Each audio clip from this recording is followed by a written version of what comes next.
Never an easy topic to discuss, but human trafficking is one of the fastest growing crimes in the world, and it's happening right here in our very own backyard. Joining us now is Jason Mathis of Love Missions. It's a nonprofit organization that fights trafficking through prevention, education, and long-term restoration for survivors. Jason, good to see you as always. So let's talk about Love Missions. What is it? What do you guys do, and how is it unique? Yeah. So Love Missions, as you mentioned, we fight human trafficking through awareness, education, and mentorship of survivors. While we're based in Central Florida, we also have a safe house in South America with girls ranging from age 5 to 16 who have been rescued, as well as a restoration home in Wisconsin, and we also do partnerships with Navajo Reservation for awareness.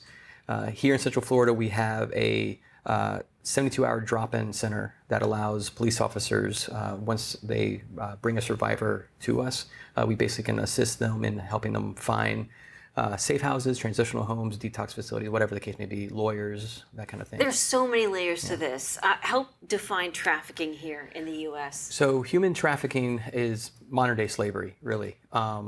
It's for trafficking, it's anything that is through fear, coercion, fraud to basically make somebody do have for sex or labor purposes. And here in the U.S. specifically, the U.S. is number 3 in the world for trafficking, and the top 3 states are unfortunately California, Texas, and Florida for trafficking, which is one reason why we're based here, because we can do the most good on the ground. But with trafficking, what happens is nowadays, social media, gaming, online presence, that's what a lot of traffickers are utilizing. They're getting, a kid might turn around and say, oh, I had a tough day, my parents don't understand. Traffickers are taking this small little time, like, oh, I understand, I get it. And they're basically starting this process, a long process too. Of grooming them, Of grooming them, exactly. Yeah. And what happens at that point, once they get that trust, they basically can start locking into that survivor. And the industry is a $150 billion industry a year is what trafficking is doing. So there's a lot of greed and money involved in the back end of it. And powerful people, I would assume, too. Unfortunately. Yeah. So all that's going on. And what people don't realize, what we bring awareness to is, if you have any kids, would you let a stranger come to your door, knock on the door, hey, I want to go in your kid's room by myself? Mm-hmm. You would never allow that. But because of social media and gaming, that's essentially what we're allowing to happen as parents, because we're not monitoring that kind of stuff. And it's not about, invasion of privacy. It's about protection and loving people. Yeah. And understanding, having conversations, like being able to have open conversations about who you're talking to, who is this, what's going on.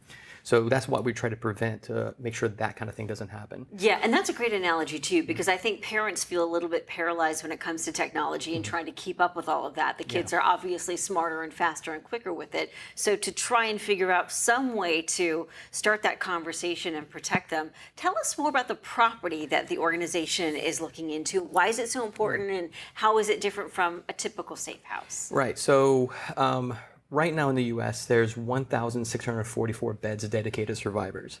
That doesn't seem like very many. It's not very much. And especially when, because of the nature of the crime, we really don't know how many are out there that are still in the world of human trafficking, but there's estimations of over 1 million just in the U.S.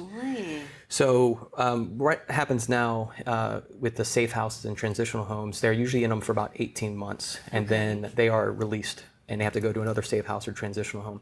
Unfortunately, what happens then, if they can't find, they sometimes have criminal records that are still being expunged. They can't get work. They can't find apartments. They have no credit history or anything like that. So if they can't find another safe home to be into, they end up back into the life they once knew. So what this property that we're trying to do is a 10-acre property. It's going to have homes on it, and we're going to continue our mentorship along with them and recovering alongside them, where they can be on this property. It's an address for them. We continue the process if they need to expunge their records. We do mentorship, so if they need GEDs, we help them alongside with that. We help them build a credit history, financial classes, that kind of thing, to help get them into a position where they're saving money up.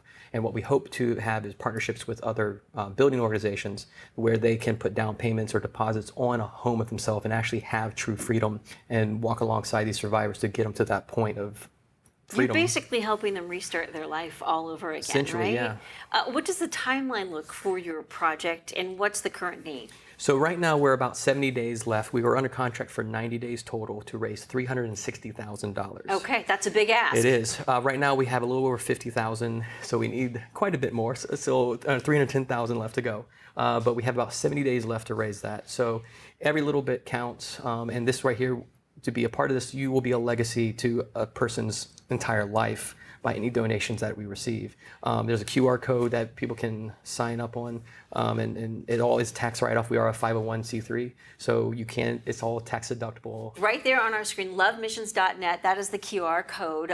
Do what you can to help out, because you are really changing someone's life for a lifetime, and it's incredible work that you guys do. Lovemissions.net, they are looking to raise money to purchase property to protect these survivors of human trafficking. Jason, great to see you. Thank you so much. Thank you. And we will work toward making sure you meet your mission.